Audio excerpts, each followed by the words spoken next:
Bonjour à tous, nous sommes à 40 minutes du dimanche 21 août 2022. On va étudier le contexte graphique des marchés financiers avec les figures chartistes du moment, figures que vous pouvez étudier gratuitement dans nos deux formations gratuites, la formation débutante et la formation confirmée sur notre site internet arttrade.com. On commence avec les crypto-monnaies, le Litecoin, le LTC-USD, où on a actuellement une cassure baissière. On se dirige vers l'objectif du biseau mauve. Il s'agit de la cassure baissière du drapeau. On aurait pu considérer aussi le triangle symétrique puisqu'il y avait la résistance en pointillé ici du triangle symétrique. Par contre, la cassure pour un triangle symétrique apparaît à 63% et il aurait fallu atteindre au moins 70% pour valider les choses sur le plan chartiste. Par contre, il y a bien la parallèle au support ici où on avait un point, 2 points, incursion, 3 points et du coup on a bien un drapeau, on est dans un canal parallèle qui casse à la baisse. On s'oriente vers l'objectif, ce qui nous donne des objectifs baissiers avec le demi-objectif H et l'objectif H, demi-objectif qui est très proche effectivement du bas du drapeau qui est aussi un objectif. Sur le Litecoin, on avait aussi le biseau ascendant, effectivement on est très proche de son objectif. Sur le Bitcoin, on avait un canal parallèle qui avait cassé la baisse. Quand on prend toute la hauteur reportée à la cassure, effectivement, on a atteint l'objectif. On voit qu'on a enfoncé la ligne bleue oblique, qu'on se dirige vers un niveau sensible qui pourrait être effectivement ce niveau-là. Sur le Bitcoin, on avait cassé un biseau ici et on avait un canal parallèle avec ce support bleu, 2 points aussi très précis au-dessus, plusieurs incursions. On casse maintenant le support, on valide donc le drapeau ainsi que les objectifs chartistes du drapeau. On est d'ailleurs en train de retenter une cassure, une deuxième tentative, et on arrive sur un plus bas pouvant provoquer quelque chose, mais prudence sur le Bitcoin. Il y avait donc le biseau, le drapeau, l'objectif du drapeau c'est son plus bas, le demi-objectif et l'objectif H. On voit donc le biseau ascendant qui est lui très net, effectivement cassure, et on se dirige vers le niveau que j'ai mis en ligne pointillée qui est un niveau où il pourrait se passer éventuellement quelque chose. C'est un obstacle potentiel, mais seulement potentiel. On avait fait un trade à la baisse avec un stop initial de 104 €, 0,21 lot. On avait fait une première fois le break-even, ensuite c'est parti à la baisse, on a fait le stop suiveur et puis c'est reparti à la baisse, on a refait le stop suiveur, donc on a mis le stop ici à 675 € de gain si vraiment on remonter. Il y a eu une tentative de rebond mais qui n'a pas fonctionné. Si on suit la théorie de Dow, ben effectivement on peut facilement mettre des stops au fur et à mesure. Si on franchissait le plus bas, le dernier plus bas, on n'est pas loin, et bien nous on fera le stop suiveur à 21 400 qui fera un stop gagnant de plus 735 €. On a un objectif jusqu'à 1207 € ici. Effectivement, pour l'instant, ça prend une forme favorable à la baisse. Donc vraiment, prudence sur le Bitcoin. C'est un marché qui provoque pas mal d'euphorie à l'achat. Et quand on part à la baisse, il faut rester prudent. Donc toujours avoir une protection, un stop de protection et bien calculer tout ça. La vision en figure harmonique du Bitcoin, eh bien, AB égale CD, toujours fonctionnel. On est venu plusieurs fois dans la zone bleue, on a fait l'objectif 1 à chaque fois de la zone bleue à l'objectif 1. On a fait l'objectif 0 aussi à plusieurs reprises. Et depuis qu'on a débordé légèrement au-dessus de la zone bleue, on est revenu à l'objectif 0, à l'objectif 1, et on se précipite en direction de l'objectif de raccourci. Objectif de raccourci qui peut servir d'obstacle puisqu'il y a souvent des retournements quand on l'atteint. Cela dit, prudence, on a quand même le chartiste, la figure harmonique, pas mal de choses qui confirment l'arrivée potentielle vers jusqu'à même l'objectif 2, et plus encore, puisqu'on se rappelle qu'il y a le drapeau qui donne des objectifs extrêmement baissiers sur le Bitcoin. Sur l'Ethereum, on avait repéré une épaule, tête-épaule qui avait cassé à la baisse. On est venu faire son objectif H, on est venu faire son objectif du plus bas ici et on est en train de partir fortement à la baisse. En H4, l'épaule était tout en haut. On avait pris appui sur le haut de l'ancien triangle symétrique. Ce triangle symétrique, son niveau d'invalidation a été transpercé en même temps qu'on a cassé le drapeau. On a toujours la tasse avec anse avec son niveau d'invalidation plus bas ici. Mais on avait aussi repéré une résistance à 1 point, 2 points, 3 points. Finalement, cette résistance, on l'a un petit peu modifiée parce que quand on est arrivé sur la parallèle à la résistance, c'était pas aussi précis qu'on le voulait. On a fait ce petit poinçon ici, petit poinçon.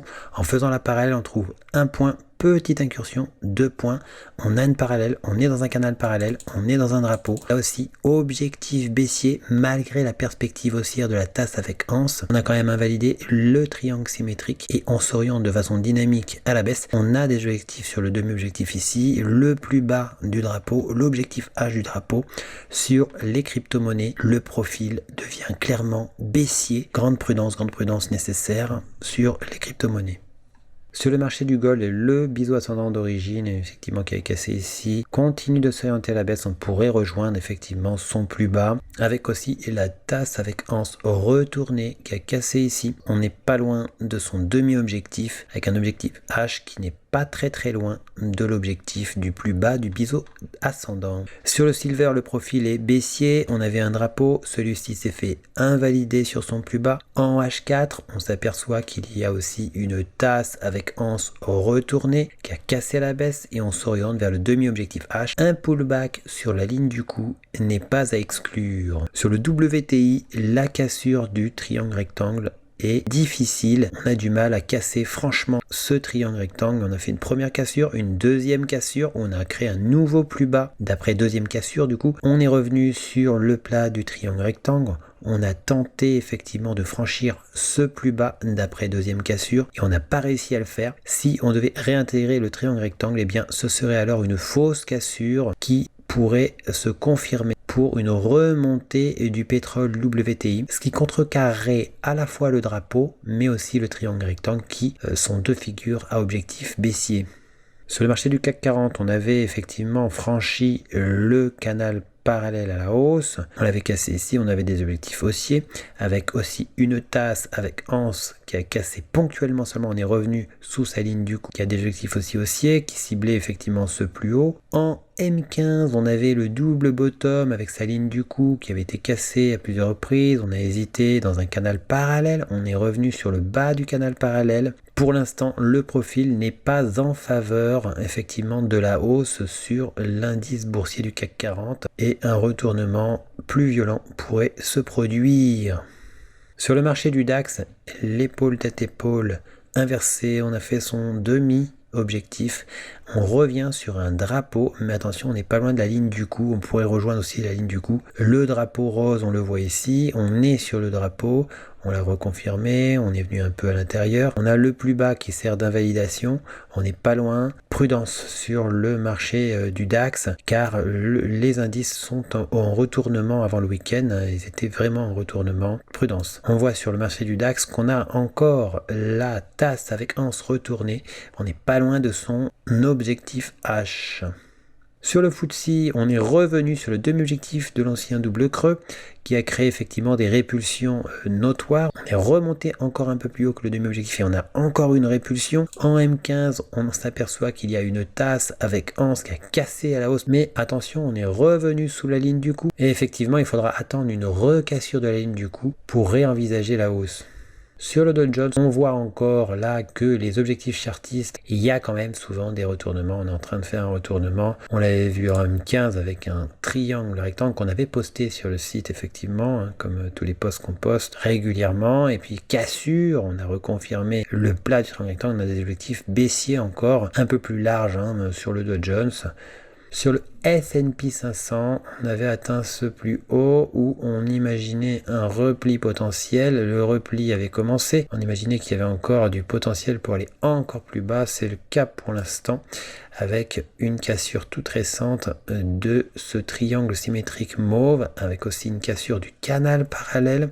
Et on est venu effectivement casser le triangle symétrique à 77% de la distance qui va du début du support du triangle jusqu'à la pointe du triangle symétrique. On a pu donc valider la cassure et on a atteint le demi-objectif H. Sur le Nasdaq, on avait atteint aussi un plus haut significatif pouvant créer des retournements. On avait même reprécisé ce niveau. On a bien vu qu'après cassure de ce plus haut, eh bien effectivement on a fait une réintégration de ce niveau. En M15 sur le Nasdaq, on a aussi donc effectivement un triangle symétrique qui lui a cassé à 78% de la distance qui va du début du support jusqu'à la pointe donc du triangle. Et on a atteint là aussi le demi-objectif H. On a encore des objectifs et des potentiels beaucoup plus baissiers sur le Nasdaq. Donc les indices, prudence.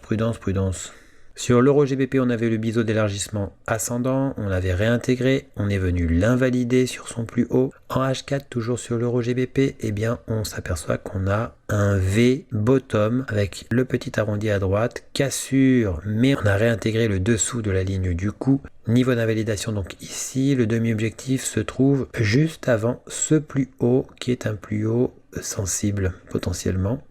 Sur le USD/JPY, le triangle symétrique qui avait cassé à seulement 68% de la distance qui va du début de sa résistance à la pointe du triangle symétrique, eh bien continue son effet. On a atteint le premier objectif qui est le plus haut du triangle symétrique. On s'oriente vers le demi-objectif.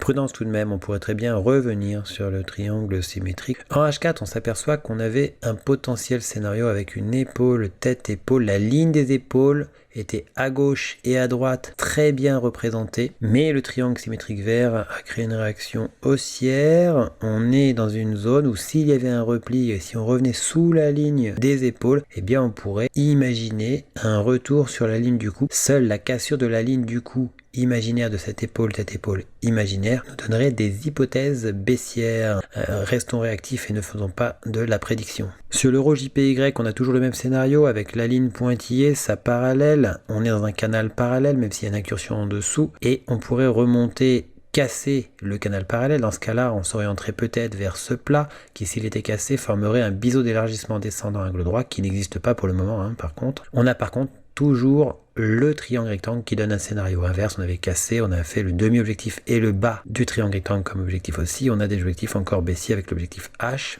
et ce niveau qui reste un niveau potentiellement sensible. Toujours sur l'euro JPY, mais cette fois-ci en daily, on peut imaginer une épaule tête épaule avec la ligne des épaules représentée ici à gauche comme à droite. On pourrait continuer à potentiellement former une épaule droite, venir casser la ligne du cou. La cassure de la ligne du cou, là encore, confirmerait l'épaule tête-épaule, mais pour l'instant celle-ci est seulement hypothétique. Sur l'euro CAD, on avait un triangle rectangle qui avait cassé à la baisse, on a atteint son demi-objectif et depuis on forme un autre triangle rectangle, le mauve. En H1, on voit très bien 1 point, 2 points, 3 points, donc très précis sur la résistance de ce triangle mauve. En bas, le plat est moins net, on verra ce qui va se passer si on le rejoint.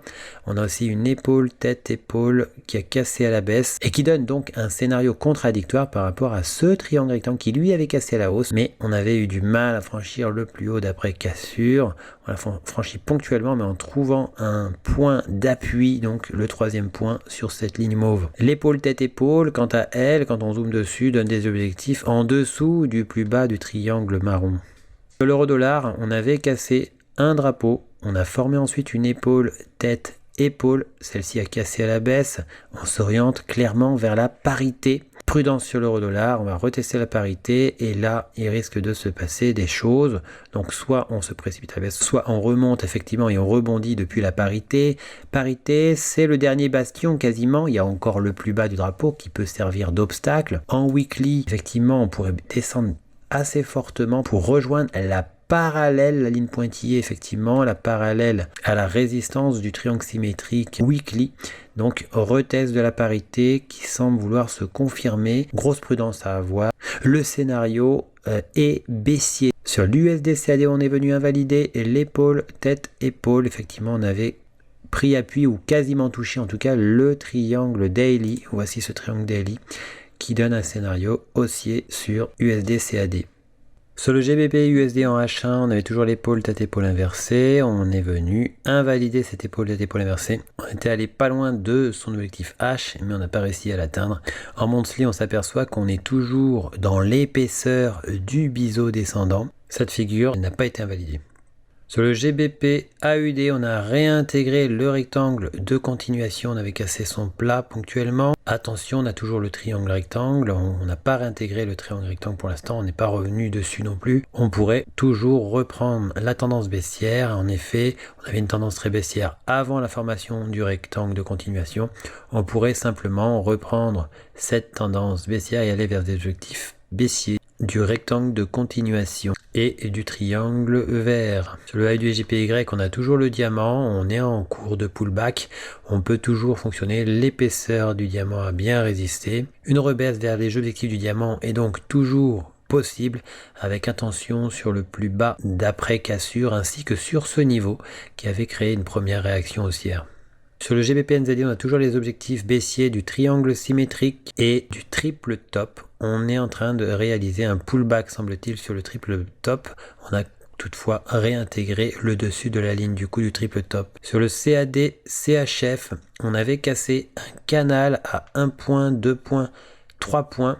Cassure, mais on a du mal à confirmer la cassure. On pourrait repartir dans l'autre sens et revenir sur le support du canal parallèle vert qui nous amènerait peut-être effectivement sur l'objectif du drapeau. C'est un des objectifs chartistes du drapeau qu'on n'a pas encore atteint. Sur l'euro AUD en M30, eh bien on avait cassé un biseau d'élargissement ascendant, on est revenu sur et à l'intérieur de la figure. Avant de repartir dessous, on pourrait s'orienter progressivement vers les objectifs du biseau d'élargissement ascendant. En H4, on s'aperçoit que cela nous emmènerait alors sur le plus bas du triangle rectangle. Sur le AUD-CHF, le triangle symétrique est toujours actif. On a vraiment hésité un bon moment. On est sur un niveau sensible, le plus bas d'après cassure. Il y avait un premier plus bas d'après cassure, c'était ici, qu'on avait franchi, mais on a refait un pullback plus haut et on revient donc sur ce plus bas qui est désormais le plus bas d'après cassure. Et on hésite encore. Si on le franchissait, eh bien, on aurait des objectifs très baissiers. Tout simplement les objectifs du triangle symétrique. Pour recevoir gratuitement les nouvelles figures chartistes en notification, vous allez sur le site internet, vous cliquez sur Analyse VIP. Une fois que vous êtes sur Analyse VIP, vous cliquez sur S'abonner et puis vous n'aurez plus qu'à vous inscrire. Ici, vous mettez un mail, un mot de passe, vous indiquez que vous n'êtes pas un robot et vous mettez s'inscrire. Vous serez alors abonné, vous recevrez toutes les notifications des nouvelles figures trouvées, que ce soit les figures chartistes ou les figures harmoniques. Figures que vous pouvez étudier gratuitement dans nos 2 formations gratuites, le niveau débutant et le niveau confirmé. On a encore 3 autres niveaux qui eux sont payants. En cliquant sur figures chartistes, vous arrivez sur la liste des figures chartistes du moment que l'on a posté. Vous retrouvez aussi les vidéos concernant les analyses chartistes du moment. N'hésitez pas à venir aussi nous découvrir sur notre blog, tout en haut ici, blog. Vous y trouverez nos derniers posts, les défis Hard Trade, ainsi que toutes les nouvelles Hard Trade. À bientôt sur notre site hardtrade.com.